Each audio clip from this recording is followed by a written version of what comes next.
Ration कार्डर KYC panchayat रे लोक हंतसंत कराउछन्ति।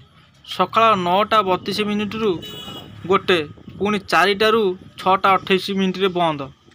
मु ओलसिंह ग्राम पंचायत जड़े बासिंदा। मोर नाम मनोज कुमार पट्टनायक। मु जड़े दिन मजुरिया। आज भोर 5टार उठी मु मोर रेशन कार्ड और आधार कार्ड नहीं KYC करने जाइली पंचायत को। सेठारे 11:55 पर्यंत रही किंतु मोर KYC हो पारा ना। मते कहले 4टा बेलू को आस। मु कहली भाई मु दिन मजुरिया 400 टका बंद कर आसबि। से कहते मजूरी बंद न कले कौन हम आउ जोगाण सहायक कौन तांका मजूरी पाऊना सिके। सकाळ 5टारू लोक मानकर कार्ड माने थुआ हलानी। से आसुचंती 9:32 को। मु पुणी 4टारे गली आउ 4:32 है किंतु मोर KYC हो पारा ना।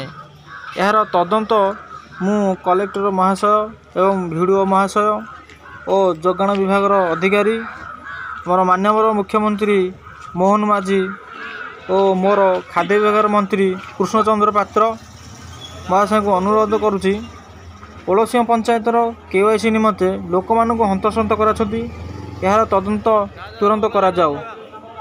आउ गोटे हूँ जो नेट कटि जाऊँगी साइट खोलुनी तो कौन कहीं से जगह बसे कि समय नष्ट कर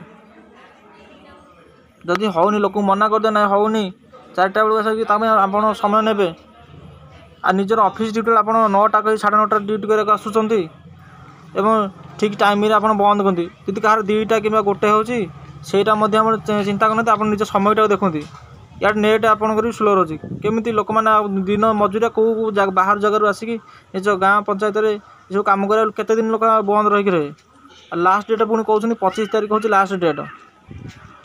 ताल केमती कौन हम लोक मान आसिक पूरा निराश भोक उपास भोर 5टारू पड़ रोच। 5टा लोक 4टा देखुं कार्ड थुआ है ना नहीं। जी जड़े कार्ड थोड़ी लोक समस्ते कार्ड देखी जाऊँ थोन। ये कौन ये सब जिन घटुच आम भी जापारनु। आ जदि नेट स्लो रही जाऊँगी लोक को मना करना ना नेट स्लो रोचे कि समय अपेक्षा कर से टोटाल किसी तापर तार फिंगरप्रिंट नौ आखि फटो नौ ये कौन चली भितर यार सी किसी बुझीबनी यदि होनी मना होनी कालिक आसतु।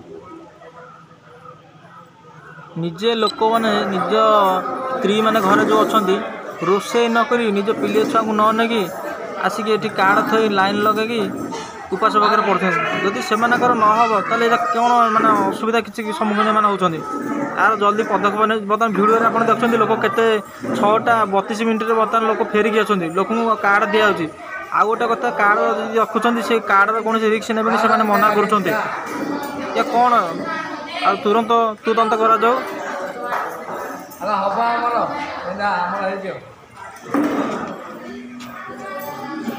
आ जो मैंने सका आसुँच 6टा पर्यटन हो पानी से कौन भी सुविधा सुजोग हो।